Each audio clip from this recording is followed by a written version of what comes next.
안녕하세요, 첼란입니다. 오늘의 주제는 상대를 높이는 사람이 승자된다입니다.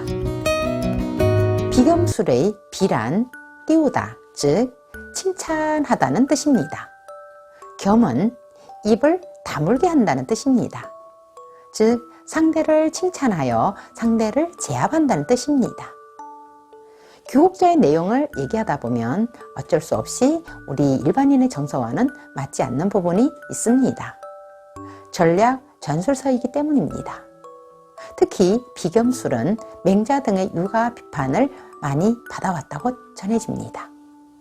대장부다운 처신을 하지 않고 말의 위력을 믿는 교국자 등의 종행가들을 못마땅하게 생각했다고 합니다. 하지만 종행가의 책을 읽어 얄팍한 술수를 쓰는 소인이 되기 위해서가 아니라 반대로 소인이 쓰는 술수를 간파하고 필요에 따라 전략, 전술은 알 필요가 있습니다. 잠깐 술책이란 술자의 뜻을 살펴보겠습니다.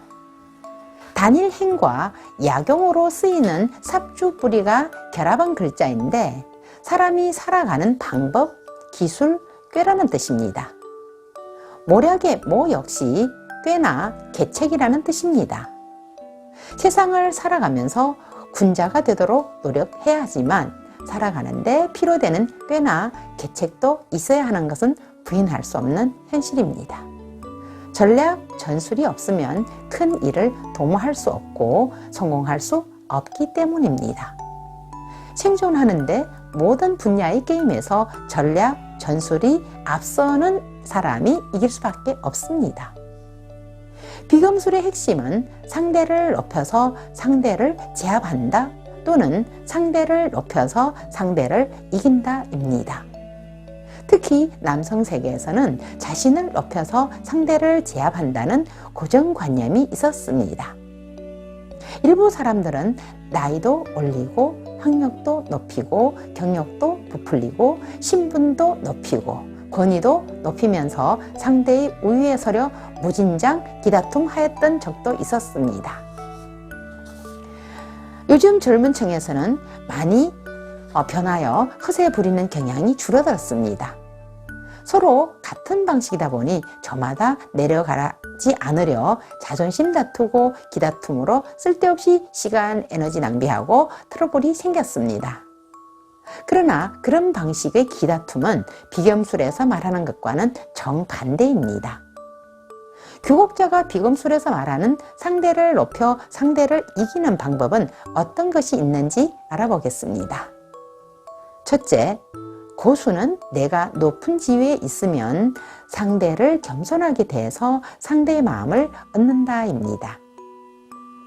둘째, 내가 학벌이 높고 지식이 많으면 상대의 지식을 인정하여 경계심이나 시기 질투심을 없애는 것입니다.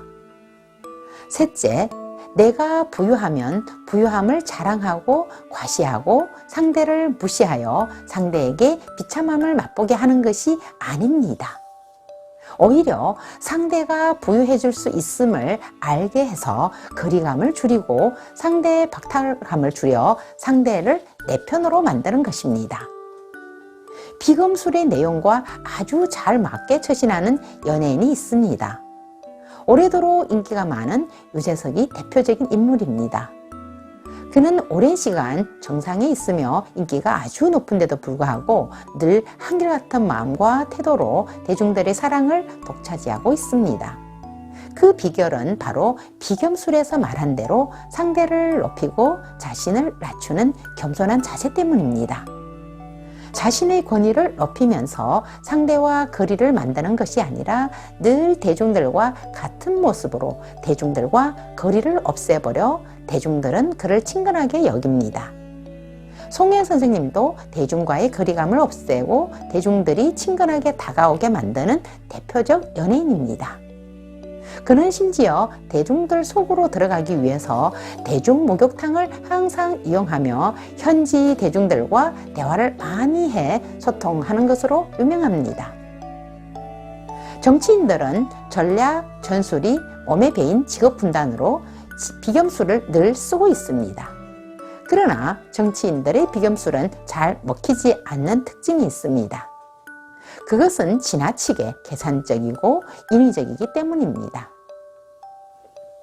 정치인들은 평소에는 하늘 높이 계시다가 선거철이 되면 그때서야 부랴부랴 대중에게 내려와서 대중교통, 지하철도 타보고 시장을 찾아 대중들과 소통을 한다고 난리 법석합니다.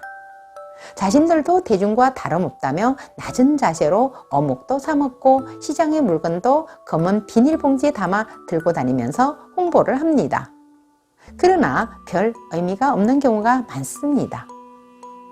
비경수를 쓸 때는 진심이 아니라는 것이 드러나게 되면 끝장입니다. 비경술에서 중요한 점은 내가 어느 지점에 서 있는가입니다.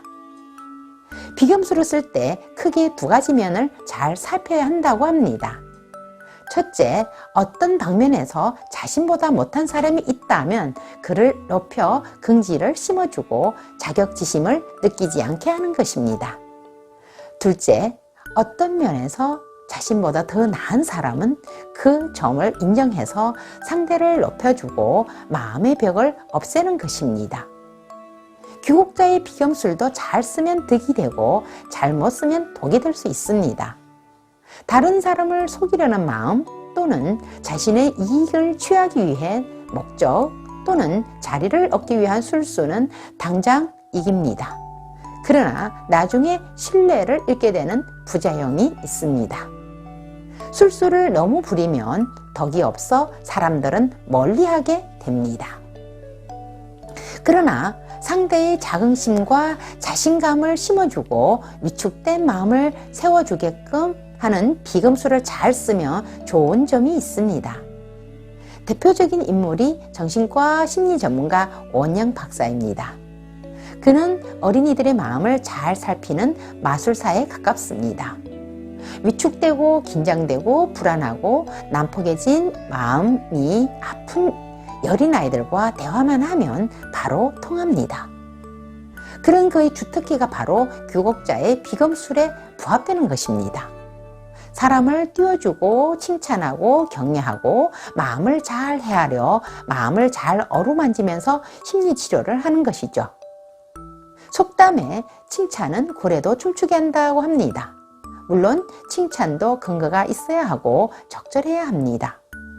칭찬도 과하면 안 하는 것만 못하게 됩니다.